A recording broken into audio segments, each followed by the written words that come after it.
오늘도 우리 주 예수 그리스도 안에서 잘 될 수밖에 없는 여러분들에게 우리 하나님의 크신 은총과 축복이 함께 하시기를 주의 이름으로 축원합니다.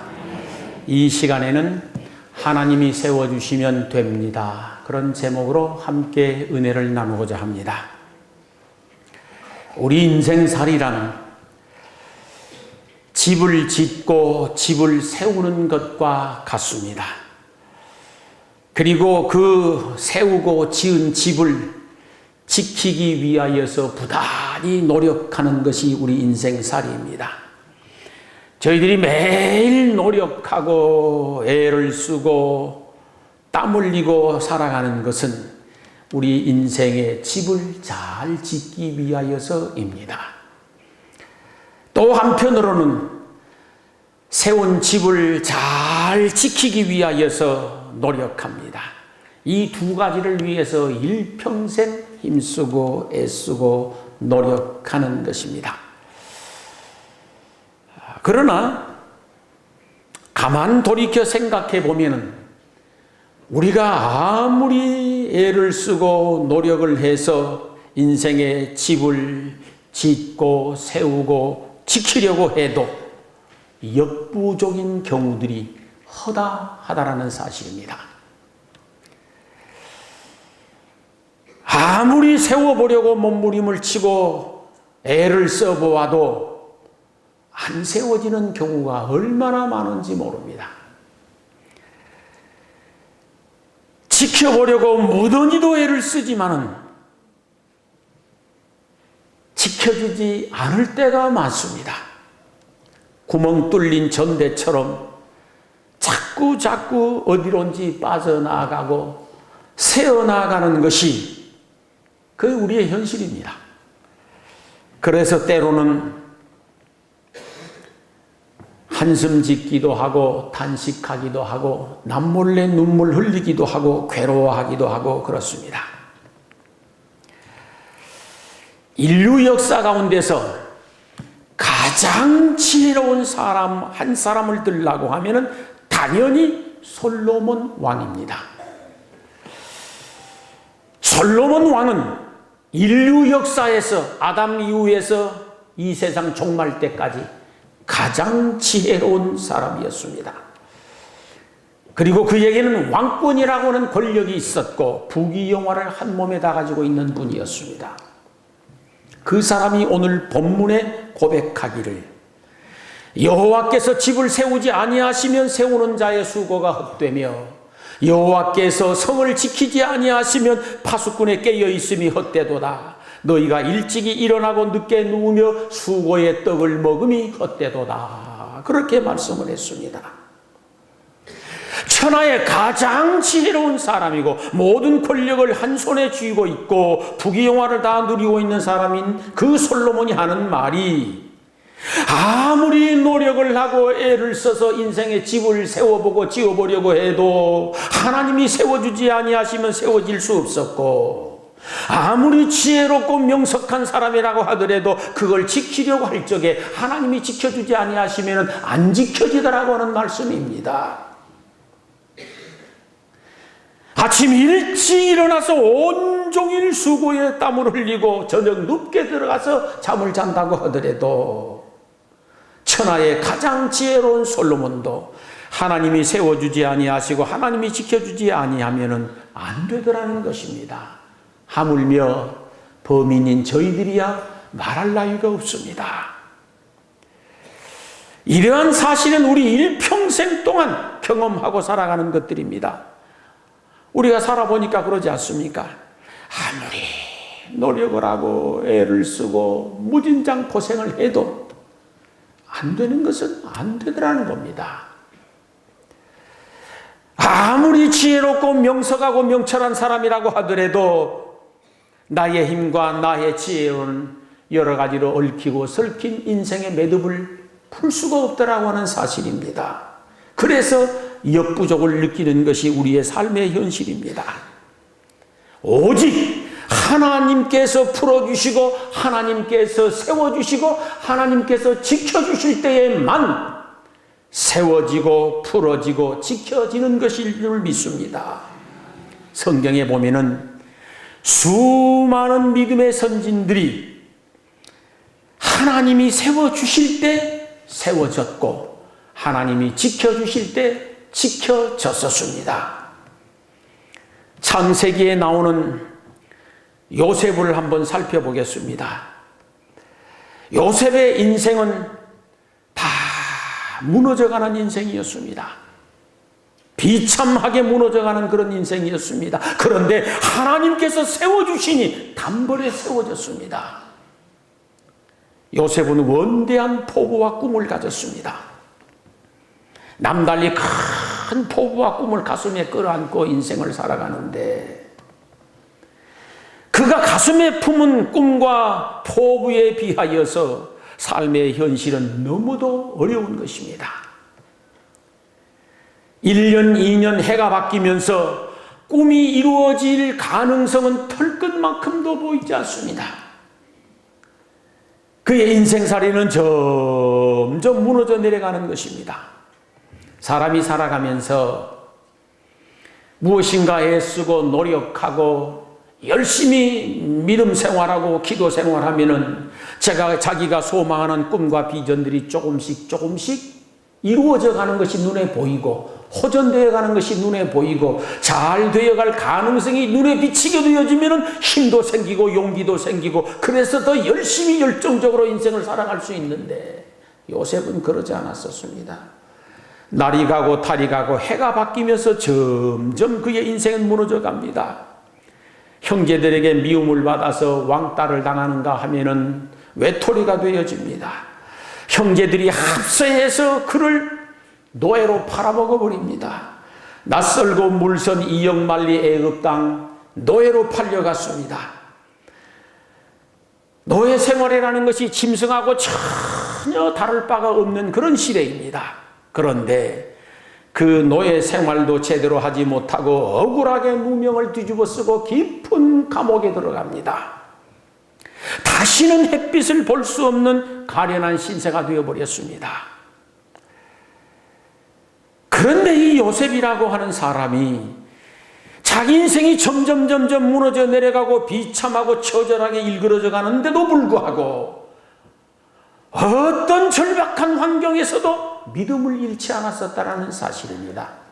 끝까지 믿음을 지키고 성경에 보면 어떤 순간에도 하나님과 동행했었다라고 되어 있습니다. 일편단심 믿음으로 살았습니다. 하나님과 동행하며 살았습니다. 그의 가슴 속에는 나는 죽을 때 죽더라도 하나님과 동행하다가 믿음으로 살다가 죽을 것이라고 하는 오직한 믿음을 가지고 살았었습니다. 그랬더니 하나님이 그 요셉의 믿음을 보시고 그를 세워주시기 시작하십니다.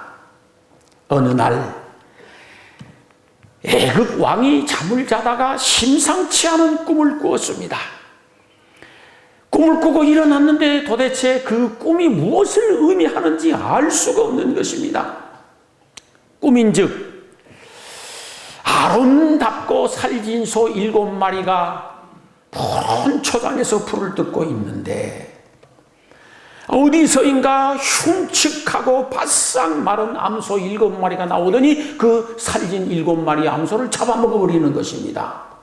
거참 이상하다. 이게 도대체 무슨 꿈일까? 그러고 있다가 다시 잠이 드는데 또 꿈을 꾸게 되어집니다. 이번에는 충실한 곡식단 7개가 있는데 어디선지 바싹 마르고 볼품없는 곡식단 7이 나오더니만 그 충실한 곡식단 7을 다 잡아삼켜버리는 것입니다. 그리고 잠을 깼습니다. 이야, 참 신기한 꿈이기는 한데 도대체 이 꿈이 무슨 꿈인지 알 수가 없어서 답답한 것입니다. 그래서 신하들을 불렀습니다.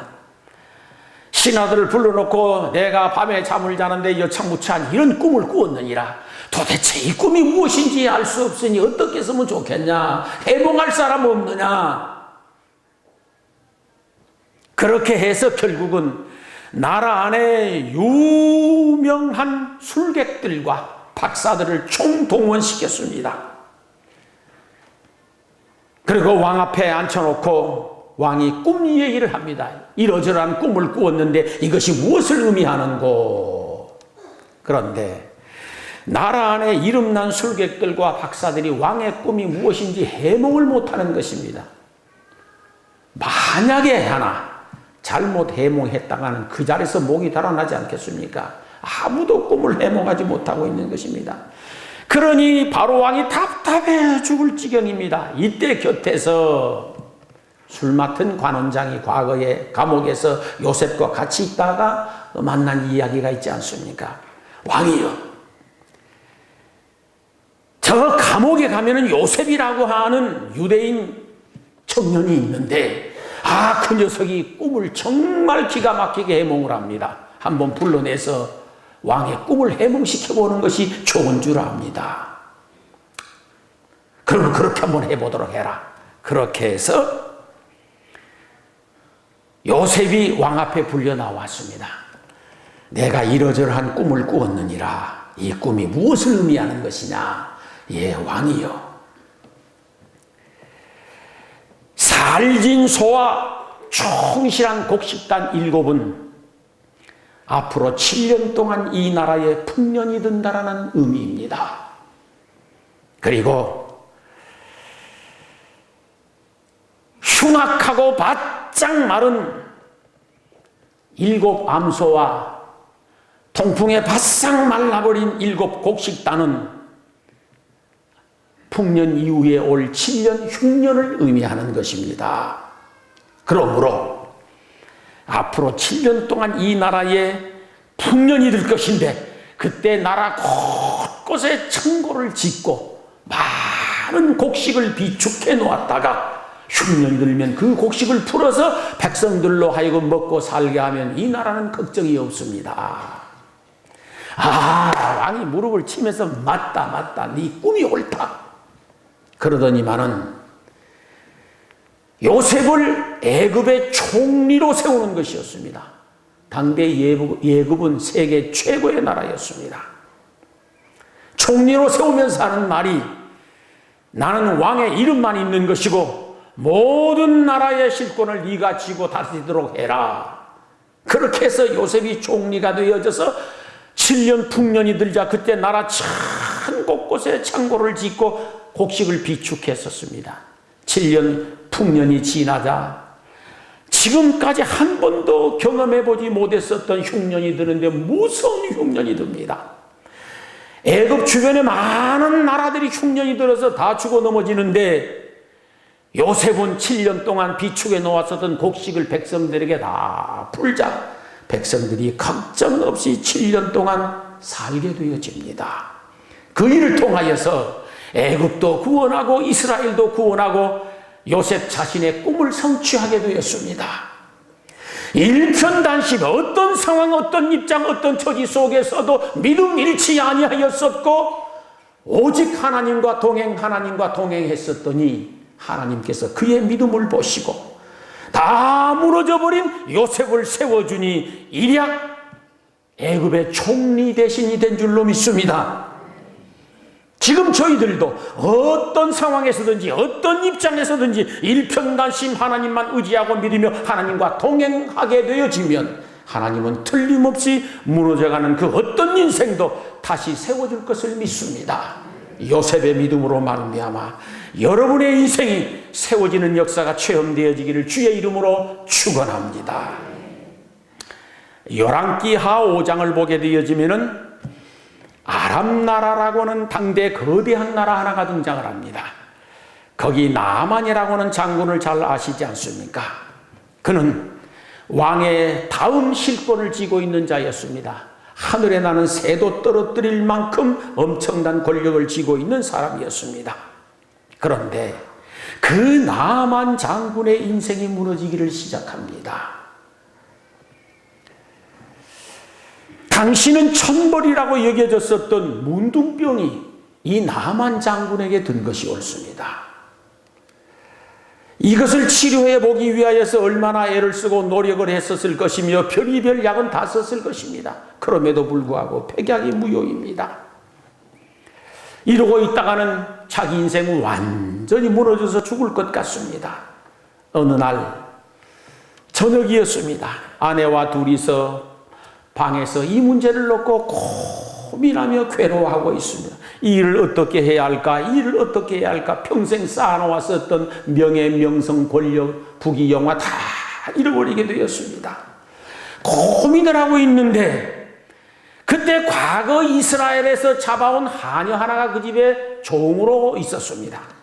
문 밖에서 가만 듣자 하니 주인께서 부인하고 이러저러한 얘기를 하는데 큰 걱정거리 같습니다. 그래서 이 하녀가 나만 장군에게 주인님 걱정하지 않으셔도 됩니다.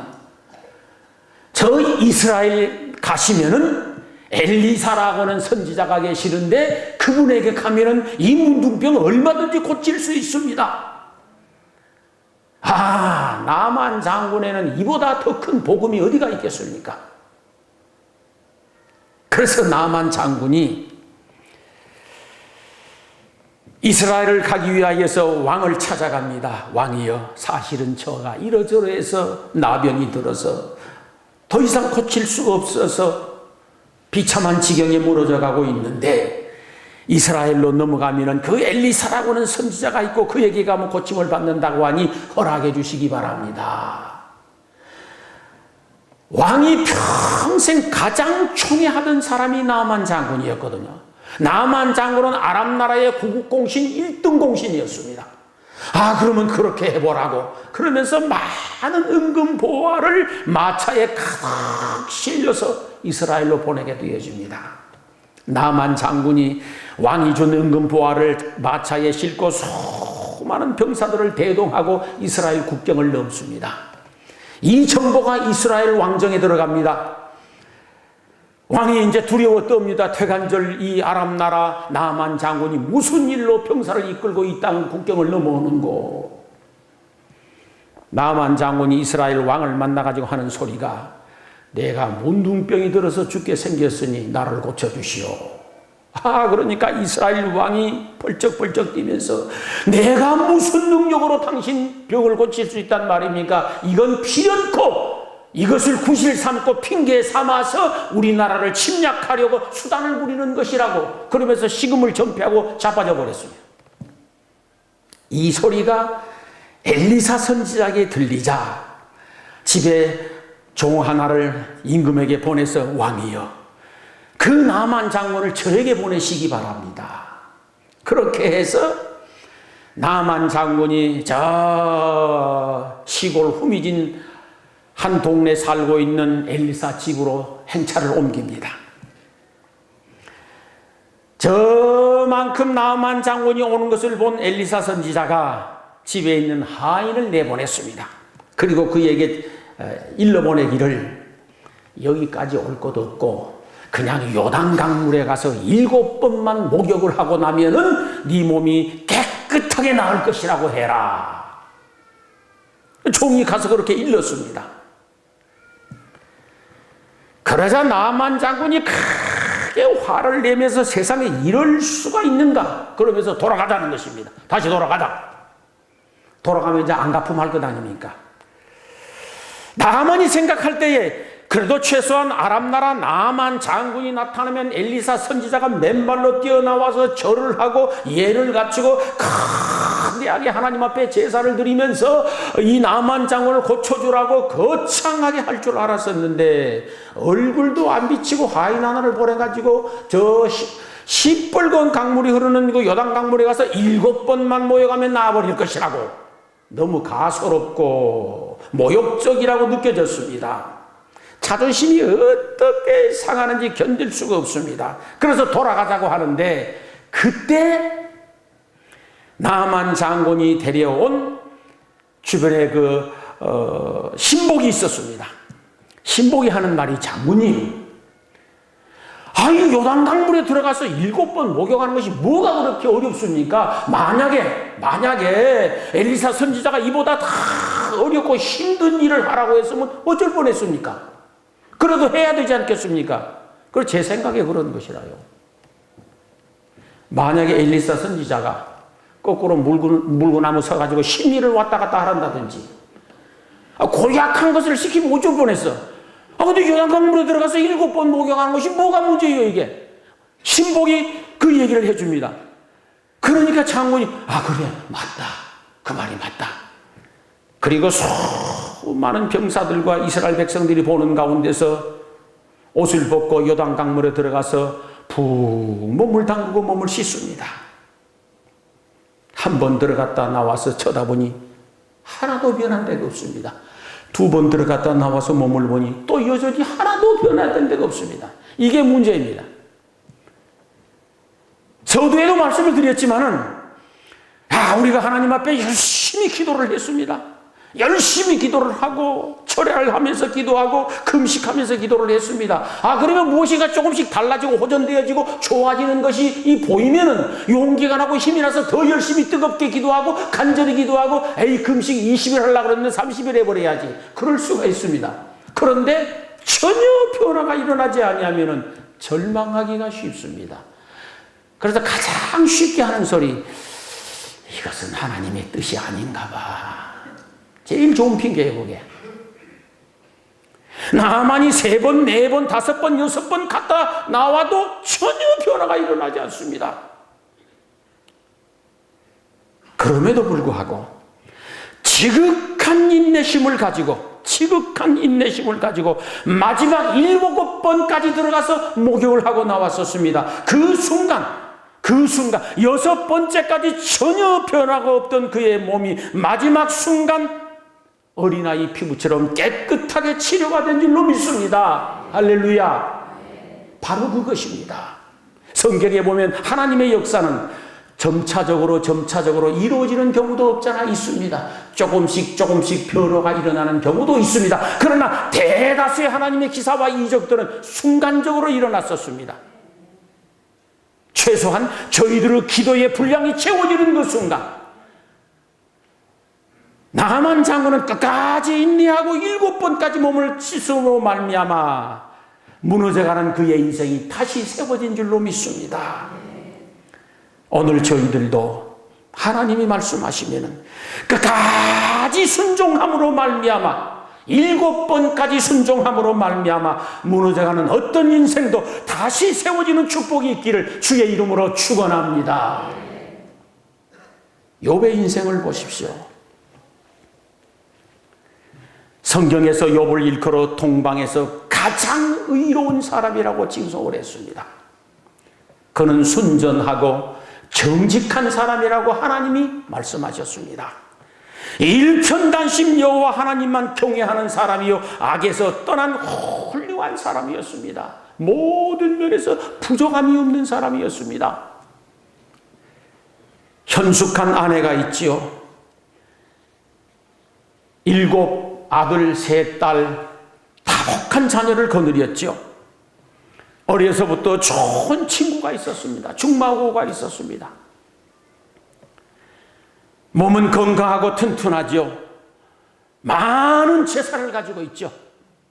모든 사람에게 칭송을 받고 하나님에게조차 칭송을 받는 그런 훌륭한 분이었습니다. 그렇게 믿음 좋고 부족함이 없었던 욥이 어느 날 처절하게 무너집니다. 10자식이 하룻밤 사이에 집이 무너져서 다 죽었습니다. 당대 최고의 부를 자랑했었던 그의 모든 재산을 다 잃어버렸습니다. 몸은 병들어서 만신창이가 되었습니다. 온몸에 악창이 나서 아무리 긁어도 견딜 수가 없습니다. 피고름이 터져 나오는데 못 견디겠습니다. 그래서 잿구덩이에 들어가서 기와 조각을 날카롭게 깨서 온몸을 긁어야 하니 그게 살 일입니까? 그렇게 비참하게 무너져 갑니다. 그런데 아내마저 그를 저주하고 가출해버렸습니다. 당신 섬기는 하나님이 있으면 이럴 수가 있냐고. 어려서부터 함께 자란 절친한 친구들이 있었습니다. 빌닷과 소발과 엘리바세라고 하는 3 친구가 있는데 이 친구들이 와서 피난의 화살을 쏘아댑니다. 네가 남몰래 무슨 죄를 지었느냐고. 못 살겠습니다. 1000번, 10,000번 죽고 싶은 마음이 있었을 것이라고 생각이 듭니다. 그러나 욥은 처절한 고통 가운데서 비참하게 무너져 내려가는 그 상황 속에서도 하나님의 사랑과 하나님의 섭리를 믿었습니다. 그리고 찬양합니다. 주신 이도 여호와시요 취하신 이도 여호와시니 여호와께서 찬양을 받으실지어다. 그 비참한 상황에서도 하나님을 믿는 믿음으로 또다시 꿈을 꾸고 자기 미래를 긍정적으로 기대합니다. 나의 가는 길을 오직 그가 아시나니 그가 나를 단련하신 후에는 내가 정금같이 나오리라. 그리고 그 믿음과 그 기대감은 변하지 않았습니다. 그 욥을 보신 하나님께서 욥의 찬양을 받으시고 그를 축복해 주셨습니다. 다 무너져가는 요셉을 하나님이 세우시니 과거보다 갑절로 잘려버린 줄 믿습니다. 이와 같이 저와 여러분들도 하나님을 믿고 하나님을 신뢰하고 하나님의 섭리를 믿음으로 말미암아 찬양하고 정금같이 될 날이 돌아올 것이라는 긍정적 기대감 가지고 하나님께 나아감으로 말미암아 욥처럼 갑절의 축복을 받게 되기를 주의 이름으로 축원합니다. 마가복음 5장에 보면은 혈루증으로 그 인생이 무너져가는 여인이 등장합니다. 다복한 가정에서 어려움 없이 살아가는 여인이 있었습니다. 누가 보아도 행복하게 살아가는 여인입니다. 그런데 이 여인에게 불행의 먹구름이 끼기 시작합니다. 보편적으로 영화를 보든지 드라마를 보든지 하면은 참 행복하다, 좋아 보인다, 어쩌면 저럴까. 항상 그때가 위험할 때입니다. 그때부터 이제 내리막길입니다. 인생살이란 시속게임입니다. 올라갔다 내려갔다 하는 것이 사실은. 그렇게 행복하던 이 여인에게 시커먼 먹장구름이 끼어오기 시작하는데 하혈을 하는 병이 생겨버린 겁니다. 하혈하는 병은 가족과도 함께 할 수 없는 병이고 성전에도 들어갈 수 없는 병이고 누구와 접촉을 해도 안 되는 병입니다. 이 병을 치료해보기 위하여 별의별 방법을 다 써왔었지만 백약이 무효입니다. 안 되는 겁니다. 결국은 그 병 때문에 가정에서도 쫓겨나고 사회에서도 격리되게 됩니다. 이제 못 죽어서 사는 인생이 되었습니다. 외롭고 고독하게 홀로 살아갑니다. 이 여인의 인생이 완전히 무너집니다. 그 상황을 보면 회생할 가능성이란 0%입니다. 가능성이 없습니다. 그러던 어느 날 누군가가 그 여인에게 예수님의 복음을 전했습니다. 예수님 만나면 당신 병도 고칠 수 있어. 당신보다 더 험악한 사람도 예수님 만나서 고침을 받았대. 문둥병자도 고침을 받았고 수없이 고통당하는 사람들이 고침을 받았고 아니 죽은 사람도 예수님이 고쳐주셨대. 당신도 예수님 만나면 치료받을 수 있어. 그날부터 여인에게 소망이 생겼습니다. 소망이 생긴 겁니다. 언제나 어느 때든지 그렇습니다. 복음에는 소망이 있습니다. 복음에는 희망이 있는 겁니다. 날이면 날마다 예수님 만날 날을 학수고대하고 기다립니다. 그런데 어느 날 저만큼 신장로에 많은 사람들의 행렬이 지나갑니다. 달려 내려갔습니다. 무슨 일입니까? 지금 예수님이 지나가고 계시는 거야. 그 순간 여인의 마음속에 그렇다. 기회가 왔다. 예수님께 나아가서 고쳐달라고 하자. 그런데 이 여인의 병이 피 흘리는 병이라서 사람 있는데 갈 수가 없는 겁니다. 사람 만나면 돌 맞아 죽습니다. 그러나 포기할 수는 없지 않습니까? 그래서 자기 신분을 감추고 몰래 사람들 틈에 끼어들었습니다. 내가 예수님을 직접 만날 수는 없다고 하더라도 예수님의 옷자락만이라도 만지자. 내가 예수님의 옷자락만 만져도 이 병이 나을 것이다. 그 믿음 가지고 많은 사람들의 틈바구니에 죽을 힘을 다해서 들어갑니다.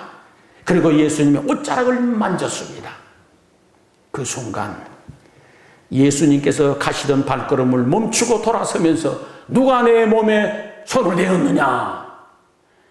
제자들이 답변하기를 선생님 이렇게 많은 사람이 인산이 인을 이루면서 따라오고 있는데 누가 예수님 몸에 손을 댄 줄 알겠습니까? 아니야, 내 몸에서 능력이 나갔느니라.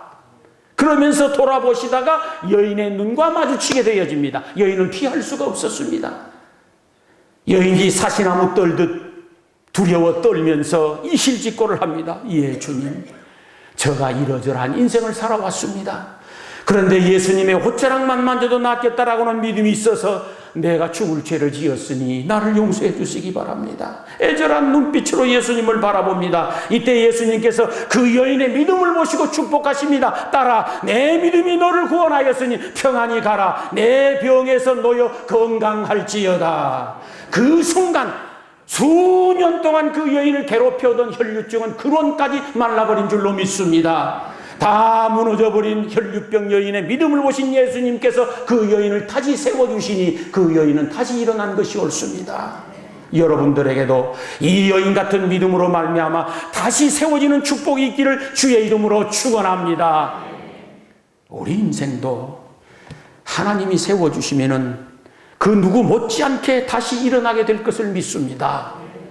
병들어 무너져가는 인생도 하나님이 세워주시면 일어날 줄 믿습니다. 아무리 불행한 인생도 하나님이 세워주시면 다시 일어날 줄을 믿습니다. 아무리 실패한 인생도 하나님이 세워주시면 다시 세워지는 줄 믿습니다. 아무리 안 되는 인생도 하나님이 되게 하시면 되는 것이 옳습니다.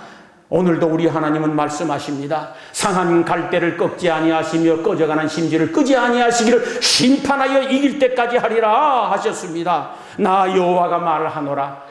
너희를 향한 나의 생각은 내가 안 하니 재앙이 아니라 곧 평안이요 너희 장래에 희망을 주려 하는 생각이라 하십니다. 그리고 그 하나님이 말씀하시기를 두려워 말라. 내가 너와 함께 함이니라. 놀라지 말라. 나는 네 하나님이 됨이니라. 내가 너를 굳세게 하리라. 참으로 너를 도와주리라. 참으로 나의 의로운 오른손으로 너를 붙들리라 말씀하십니다. 또 말씀하십니다. 너는 내게 부르짖으라. 내가 네게 응답하겠고 네가 알지 못하는 크고 비밀한 일을 내게 보여줄 것이라고 말씀하셨습니다.